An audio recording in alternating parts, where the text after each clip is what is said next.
Hi, நம்ம tool box YouTube சேனலை பார்த்துட்டு அனைவருக்கும் வணக்கம். நாம் இன்றைக்கி பார்க்க போகிற டாபிக் என்னென்னா ட்ராப்பிங்னாக்கா சில நேரம் நம்ம பிரிண்ட் அவுட்டில் பார்க்கும்போது பார்த்தாக்கா எட்ஜில் வந்து ஒரு சின்னதாக ஒரு ஒயிட் லைன் ஒன்று வந்திருக்கும். அது எந்த சைடு வேணாலும் இருக்கலாம். நீங்கள் அதை கொஞ்சம் மைன்யூட்டாக பார்த்தீங்கன்னாக்கா தெரியும். அந்த ஒயிட் லைனை நம்ம எப்படி கவர் பண்ணுறது பிரிண்டிங்கில் அப்படின்னு சொல்லிட்டு பார்க்க போகிறோம். ஆக்சுவலி இந்த டிராபிக் ஆப்ஷன்லாம் யார் யூஸ் பண்ணுவாங்க அப்படின்னாக்கா லேஅவுட் போடுறவங்க அவங்களுக்கு தான் வந்துட்டு இதை பற்றின ஃபுல் டீட்டெயில்ஸ்லாம் தேவைப்படும். ஏன்னா இது வந்துட்டு ப்ரொடக்ஷன் சைடு ரொம்ப இது அவசியமாக யூஸ் பண்ண வேண்டியது. எந்தெந்த இடத்துல எந்த மாதிரி ஆர்ட் ஒர்க்குக்கு ட்ராப்பிங் கொடுக்கணும் அப்படின்னு சொல்லிட்டு டெக்னிக்கலாக ஹேண்டில் பண்ணுறாங்க இல்லையா, அவங்களுக்கு தான் இது வந்துட்டு முக்கியமாக இது தேவைப்படும். ஸோ டிசைனராக இருக்கிற நீங்கள் உங்களுக்கும் இதை பற்றின ஒரு பேசிக் ஐடியா தெரிஞ்சுக்கிட்டாக்கா இன்னும் கொஞ்சம் நல்லாயிருக்கும். ஸோ நம்ம வீடியோக்குள்ளார போகலாம். நம்ம சேனலை நீங்கள் இப்போ தான் ஃபஸ்ட் டைமாக பார்க்குறீங்க அப்படின்னாக்கா தயவுசெய்து நம்ம சேனலை லைக் பண்ணிவிடுங்க, சப்ஸ்கிரைப் பண்ணுங்கள். மேலும் இது போல் வீடியோ உங்களுக்கு உடனுக்குடன் வரணும்னாக்கா பக்கத்தில் இருக்கிற பெல் பட்டனை கிளிக் பண்ணிங்க. உங்களுடைய சந்தேகங்கள் எதுவாக இருந்தாலும் கமெண்ட் பாக்ஸில் கொடுங்க. நான் அடுத்தடுத்த வீடியோவில் அதுக்கான பதிலை உங்களுக்கு தெரிவிக்கிறேன். இப்போ நம்ம வீடியோக்குள்ளார போகலாம்.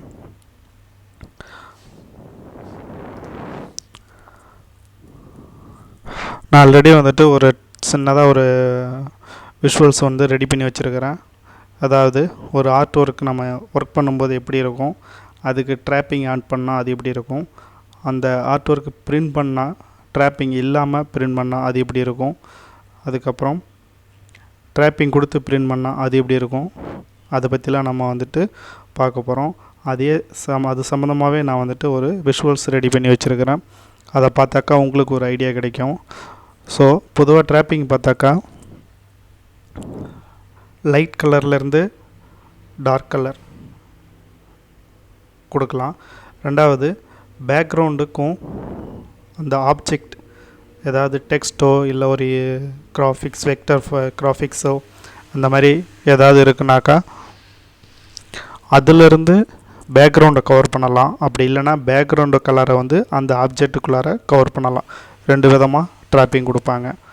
ஸோ நம்ம வந்துட்டு எப்படின்னு சொல்லி பார்ப்போம். இது வந்துட்டு பார்த்தா நம்ம டிசைன் பண்ணும்போது உள்ள டெக்ஸ்ட் வந்துட்டு ட்ராப்பிங் கொடுக்காமல் நம்ம வச்சுருக்கிற டெக்ஸ்ட் இப்படி தான் இருக்கும். பார்த்தீங்கன்னாக்கா கார்னர்லாம் வந்துட்டு தெளிவாக டீட்டெயில்டாக இருக்குது. பட் இதே ஃபைலை நாம் போயிட்டு பிரிண்ட் கொடுத்தோம்னாக்கா அது டிஜிட்டலாக இருக்கட்டும் இல்லை ஆஃப்செட்டாக இருக்கட்டும் சில நேரம் வந்துட்டு டெக்னிக்கல் ப்ராப்ளம் வரும். டெக்னிக்கல் ப்ராப்ளம் எந்த மாதிரின்னு பார்த்தாக்கா ஏதாவது ஒரு கார்னரில் இந்த மாதிரி ஒயிட் லைன் வரும். நீங்கள் பார்த்துருப்பீங்களா பிரிண்ட் அவுட்டில் எங்கேயாவது ஃப்ளையரு ப்ரௌஷரு உங்கள் வீட்டுக்கு வந்திருக்கக்கூடிய இன்விடேஷன் கார்டு எதுலையாவது பார்த்தீங்கன்னாக்கா இந்த மாதிரி இஷ்யூ நீங்கள் பார்க்கலாம். ஏன்னா அங்கே பிரிண்ட் ஆகும்போது அதில் உள்ள ரோலரானது டிஜிட்டலில் உள்ள ரோலர் ஆகட்டும் இல்லை ஆஃப்செட்டில் உள்ள சிலிண்டர் ஆகட்டும் ரன் ஆகும், கலர் ரன் ஆகும்.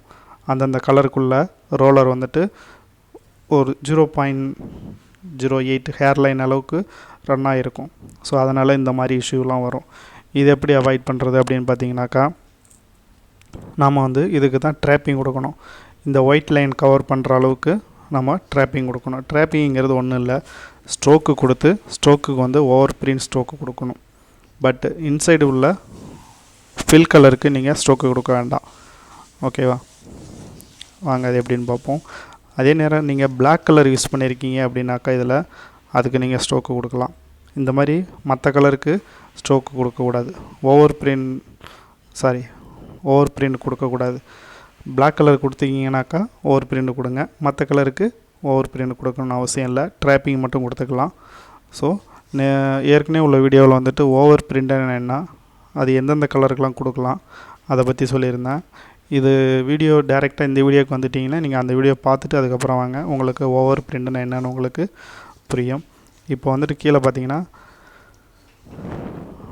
இந்த ஆர்ட் ஒர்க்லேயே இந்த ஆர்ட் ஒர்க்கு நான் சொல்கிறது இந்த டெக்ஸ்ட்டு இந்த பேக்ரவுண்டு ரெண்டு சேர்ந்து தான் ஆர்ட் ஒர்க்கு. ஸோ இது வந்து நீங்கள் டிசைன் பண்ணும்போது இப்படி பண்ணியிருப்பீங்க. பட் பிரிண்ட் ஆகும்போது பார்த்தாக்கா இந்த மாதிரி வந்திருக்கும். அப்போ என்ன செய்வாங்கனாக்கா பிரிண்ட் வந்து ஸ்டாப் பண்ணிவிட்டு நம்ம வந்து அதுக்கு ட்ராப்பிங் ஆட் பண்ணணும். ட்ராப்பிங்கிறது இதுதான் ஆட் பண்ணியிருக்கிறேன். இதுக்கு வந்து ஸ்ட்ரோக்கு கொடுத்துருக்குறேன். ஸ்ட்ரோக் எவ்வளோ கொடுத்துருக்கேன்? 0.5 கொடுத்துருக்குறேன். நீங்கள் மினிமம் ஹேர்லைனுங்கிறது 0.5ங்கிறது ரொம்ப அதிகம். ஹேர்லைன் கொடுங்க. ஹேர்லைன் அளவு வந்துட்டு 0.08, அதாவது 0.1 பாயிண்ட்டுக்கும் கம்மியாக கொடுங்க. மேக்ஸிமம் 0.1 பாயிண்ட் கொடுங்க. அதுக்கு மேலே கொடுத்தீங்கன்னாக்கா ட்ராப்பிங் வந்துட்டு ரொம்ப தெளிவாக வெளியில் தெரியும். அப்படி தெரியும் போது அந்த இடத்துல வந்துட்டு வேறு ஒரு ஸ்ட்ரோக் கலர் வந்த மாதிரி அசிங்கமாக இருக்கும். அதுக்காக தான் வந்து 0.8 கொடுக்குறது. 8ங்கிறது ஹேர்லைன், நம்ம முடி இருக்கு இல்லையா, அந்த அளவுக்குள்ள திக்னஸில் தான் உங்களுக்கு தெரியும். அதை நீங்கள் வந்துட்டு நார்மலாக பேப்பரில் பார்க்கும்போது அந்த பிரிண்ட் அவுட்டில் பார்க்கும்போது தெரியாது. அதே அந்த மேக்னிஃபையர் கிளாஸ் வச்சு பார்த்தீங்கன்னாக்கா அந்த டீட்டெயிலாம் உங்களுக்கு கிடைக்கும். இல்லை நம்ம இதிலேயே பார்க்கணும் அப்படின்னாக்கா பிடிஎஃப்பை ஓப்பன் பண்ணி நம்ம ஜூம் இன் பண்ணி பார்த்தாக்கா எந்த இடத்துல ட்ராப்பிங் இருக்குது, எங்கே ஓவர் பிரிண்ட் இருக்குன்னு நம்ம கண்டுபிடிச்சிடலாம். ஸோ இதில் வந்து பார்த்தாக்கா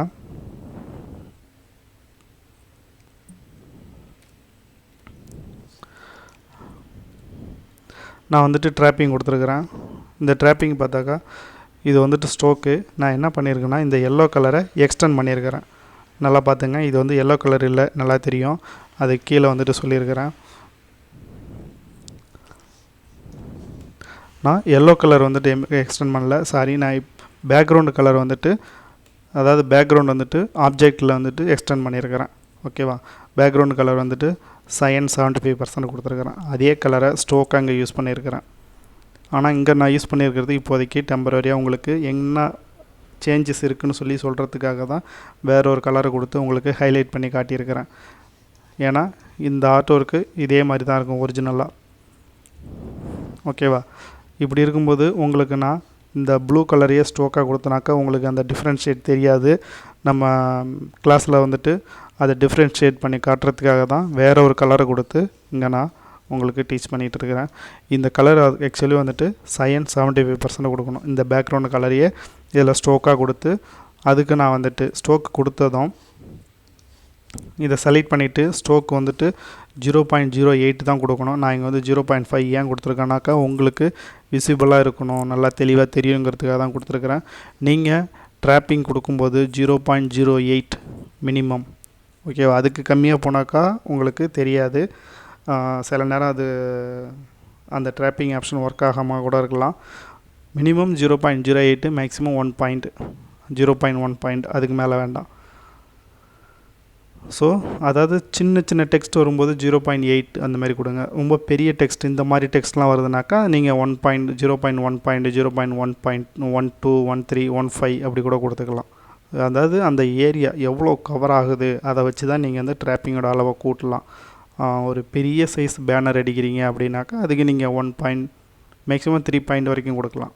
நான் சொல்கிற இந்த ஆப்செட் பிரிண்டிங் எல்லாமே maximum A1 poster, A2 poster இந்த மாதிரி அளவுக்குள்ளே தான் இருக்கும். அதுக்கு நீங்கள்லாம் வந்துட்டு 0.1 தான் மேக்ஸிமம், இல்லை 0.12 கூட கொடுத்துக்கலாம். ஓகே, இப்போ இந்த ட்ராப்பிங் கொடுத்துட்டு ஸ்ட்ரோக்கை வந்துட்டு ஆட் பண்ணிவிட்டு 0.08 ஆட் பண்ணிவிட்டு ஆட்ரிபியூட்ஸில் வந்துட்டு இதுக்கு வந்துட்டு ஓவர் பிரிண்ட் ஸ்ட்ரோக்கு கொடுக்குறேன். அவ்வளோதான். இதுதான் வந்துட்டு இங்கே ட்ராப்பிங்னு சொல்லுவாங்க. ஸோ இந்த ட்ராப்பிங்கை நீங்கள் பிரிண்ட் பண்ணி பார்த்தீங்கன்னாக்கா உங்களுக்கு இந்த மாதிரி ரிசல்ட் வரும். இங்கே உங்களுக்கு அந்த சேஞ்சஸ் தெரியல இல்லையா?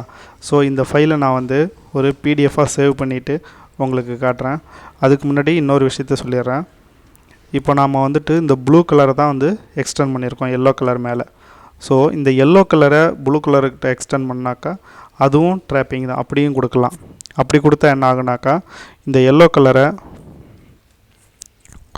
இங்கே வந்து நான் பேக்ரவுண்டு வந்து எல்லோ கலர் கொடுத்துருக்கேன், ஆப்ஜெக்ட் வந்துட்டு ப்ளூ கலர் கொடுத்துருக்கேன்.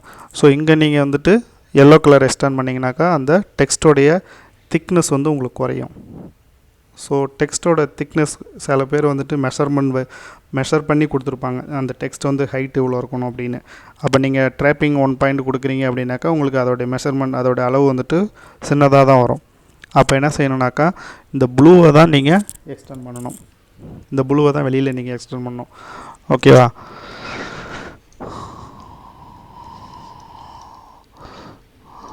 இப்போ இதை செலக்ட் பண்ணிட்டேன்.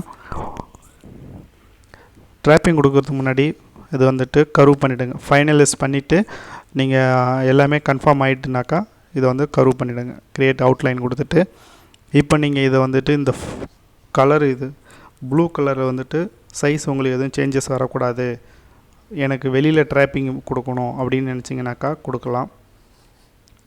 நான் சொன்ன மாதிரி ஏற்கனவே நம்ம பார்த்த மாதிரி வெளியில் உள்ள கலர் ட்ராப்பிங் கொடுக்கறதுக்கு இந்த ப்ளூவே நீங்கள் எக்ஸ்டெண்ட் பண்ணலாம். ப்ளூ ஒரு ஸ்ட்ரோக் வந்துட்டு 0.1 பாயிண்ட் கொடுக்குறேன் உங்களுடைய ரெஃபரன்ஸுக்கு. ஸோ இதில் வந்துட்டு 75 ப்ளூ கொடுக்குறேன், மீதி எல்லாம் 0.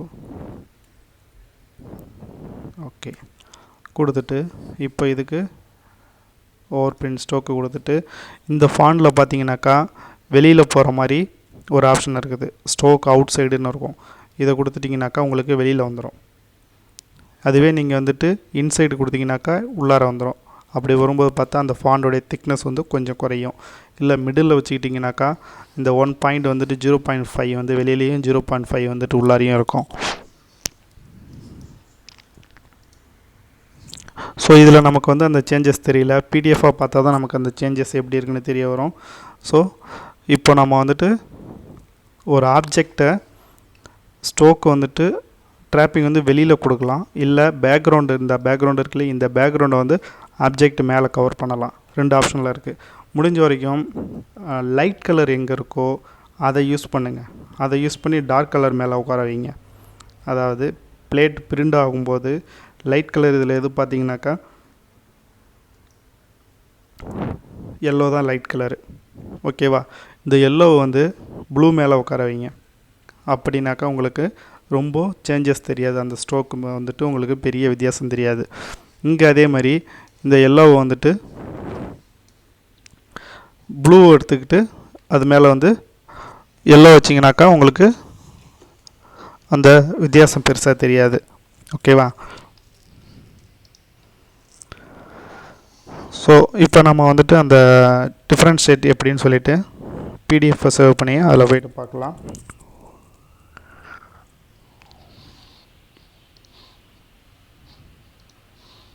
ஓகே, இதுதான் நாம் சேவ் பண்ணி வச்சுருக்கிற பிடிஎஃப்.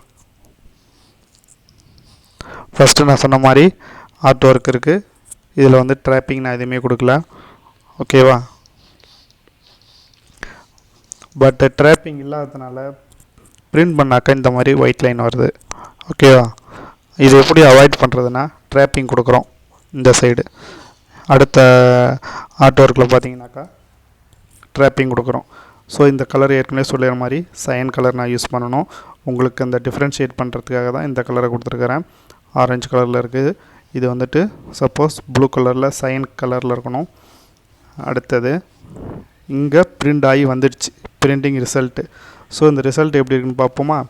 அவுட்புட் ப்ரிவியூவில் வந்து பார்த்தீங்கன்னாக்கா உங்களுக்கு அந்த சேஞ்சஸ் தெரியும். ஏன் இது உங்களுக்கு தெரியல அப்படின்னாக்கா நான் கொடுத்துருக்க ட்ராப்பிங் வந்துட்டு ரொம்ப சின்ன லெவல். எவ்வளோ கொடுத்துருக்கேன் பார்த்தீங்கன்னாக்கா 0.08 தான் கொடுத்துருக்குறேன். இதோடைய ட்ராப்பிங் அளவு வந்துட்டு 0.08 கொடுத்துருக்குறேன். அதனால் இங்கே பிடிஎஃப்பில் உங்களுக்கு தெரியல பிரிண்ட் ஆகி. பட் இதை நீங்கள் நல்லா ஜூம் இன் பண்ணி பாருங்கள், தெரியுதா? ஒரு சின்ன க்ரீன் கலரில் லைன் வந்துட்டு வருதா, ஸ்ட்ரோக் லைனு. இதுதான் வந்துட்டு ட்ராப்பிங். அது எப்படின்னு சொல்லி பார்க்குறேன். அதில் ட்ராப்பிங் வந்துட்டு அந்த ஸ்ட்ரோக்குக்கு ஓவர் பிரிண்ட் கொடுத்துருக்கோம். ஓகேங்களா? அதையே வந்து இப்போ எடுத்துகிட்டு பாருங்கள். ஓவர் பிரிண்ட் ஆப்ஷன் இல்லாமல் பார்த்தீங்கன்னாக்கா தெரியும்.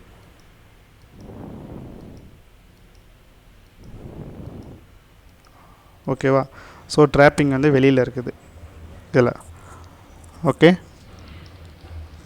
வெளியில் இருக்குனாக்கா வெளியில் இல்லை, உள்ளுக்குள்ளே தான் இருக்குது. ஏன்னா இந்த எல்லோ கலர் வந்து மேலே அது வரைக்கும் போயிருக்கிறதுனால உங்களுக்கு தெரியல. அது வந்துட்டு கவர் ஆகும்போது எல்லோவில் வந்து சைன் உட்காரும்போது தான் க்ரீனாக மாறும்.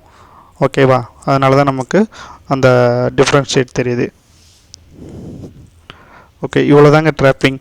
ட்ராப்பிங் பண்ணும்போது நீங்கள் முக்கியமாக கவனிக்க வேண்டியது, பேக்ரவுண்டில் என்ன colour, dark colour, light colour இருக்கா, ஃபோர்க்ரவுண்ட் அதாவது பேக்ரவுண்ட் ஒன்று, முன்னாடி இருக்கிறது வந்து ஆப்ஜெக்ட், டெக்ஸ்ட் ஆகட்டும், கிராஃபிக்ஸ் ஆகட்டும். ஸோ எதில் உங்களுக்கு ட்ராப்பிங் கொடுக்கணும்னு சொல்லிவிட்டு நீங்கள் ஃபஸ்ட்டு டிசைட் பண்ணிக்கணும். அதை டிசைட் பண்ணிக்கிட்டு அதுக்கப்புறம் தான் இந்த ட்ராப்பிங் ஆப்ஷனை கொடுக்கணும். ட்ராப்பிங் கொடுக்கும்போது ஸ்ட்ரோக்குக்கு தான் நீங்கள் வந்து ஓவர் பிரிண்ட் ஸ்ட்ரோக்கு கொடுக்கணும். இன்சைடு இருக்கக்கூடிய இந்த டெக்ஸ்ட்டு ஃபில் கலருக்கு வந்துட்டு நீங்கள் எந்த ஓவர் பிரிண்ட் கொடுக்கக்கூடாது. எந்த கலருக்கு ஓவர் பிரிண்ட் கொடுக்கலான்னா, பிளாக்கு ஸ்பாட் கலருக்கு தேவைப்பட்டால் நீங்கள் ஓவர் பிரிண்ட்டை கொடுக்கலாம். அப்படி இல்லைன்னா கொடுக்கக்கூடாது. ஓகேவா? அப்படி கொடுத்துட்டிங்கனாக்கா ஓவர் பிரிண்ட்டும் வந்துடும், உங்களுக்கு ஸ்ட்ரோக்கு ட்ராப்பிங்கும் வந்துடும். அதில் வந்துட்டு உங்களுக்கு ப்ராப்ளம் ஆகும். இதில் பாருங்கள், நான் வந்துட்டு ட்ராப்பிங் கொடுத்துருக்கிற இடத்துல ஓவர் பிரிண்ட் கொடுத்துருக்க மாட்டேன். நம்ம முன்னாடி உள்ள வீடியோவில் பார்த்த மாதிரி ஓவர் பிரிண்ட் கொடுத்தா என்ன ஆகுனாக்கா, உங்களுக்கு ஓவர் பிரிண்ட்னா அது மேலே வந்து பிரிண்ட் ஆகும். இப்போ ப்ளூ கலர் பிரிண்ட் ஆகுனாக்கா ஃபுல்லாக ப்ளூ வந்து பிரிண்ட் ஆகிட்டு இந்த ஒயிட் எங்கேயுமே இருக்காது, ரிவர்ஸ் ஒயிட் எங்கேயுமே வராது, ஃபுல்லாக பிரிண்ட் ஆகிடும். அது மேலே எல்லோ வந்து உட்காரும். அப்படி உட்காரும்போது அப்படி பண்ணிங்கனாக்கா க்ரீனாக மாறிடும். அந்த ட்ராப்பிங்க்கு கலர் வந்து பார்த்திங்களா, அந்த கலரில் எல்லாமே வந்துடும். அதனால் இந்த மாதிரி சிஎம்ஒய் இந்த 3 கலருக்கு மட்டும் நீங்கள் கொடுக்காதீங்க. அதே பேண்டோல்லேருந்து எடுத்து கொடுக்குறீங்கன்னா அதுக்கு கொடுக்கலாம். ப்ராசஸ் கலர்னு சொல்லுவாங்க, இதுக்கு பேர் சிஎம்ஒய்கே. இந்த ப்ராசஸ் கலரில் உள்ள 3 கலருக்கு ஓவர் பிரிண்ட் டைரெக்டாக கொடுக்காதீங்க. ஓகேவா? ஸோ இந்த வீடியோ உங்களுக்கு யூஸ்ஃபுல்லாக இருந்திருக்கும். இந்த கிளாஸ் உங்களுக்கு புரிஞ்சிருக்குன்னு நினைக்கிறேன். அப்படி புரியலைனாலும் எனக்கு கமெண்ட் கொடுங்க. நான் அடுத்தது இதை விட இன்னும் பெட்டராக கூட உங்களுக்கு எந்த அளவுக்கு புரிகிற அளவுக்கு சொல்லணுமோ இன்னும் கொஞ்சம் டேட்டா கலெக்ட் பண்ணி உங்களுக்கு சொல்லித்தரேன். ஸோ நம்ம வீடியோ பார்த்தவருக்கு மிக்க நன்றி. நம்ம வீடியோவை ஷேர் பண்ணுங்கள் பிடிச்சிருந்தா. அடுத்த வீடியோவில் நம்ம பார்க்கலாம். தேங்க்யூ.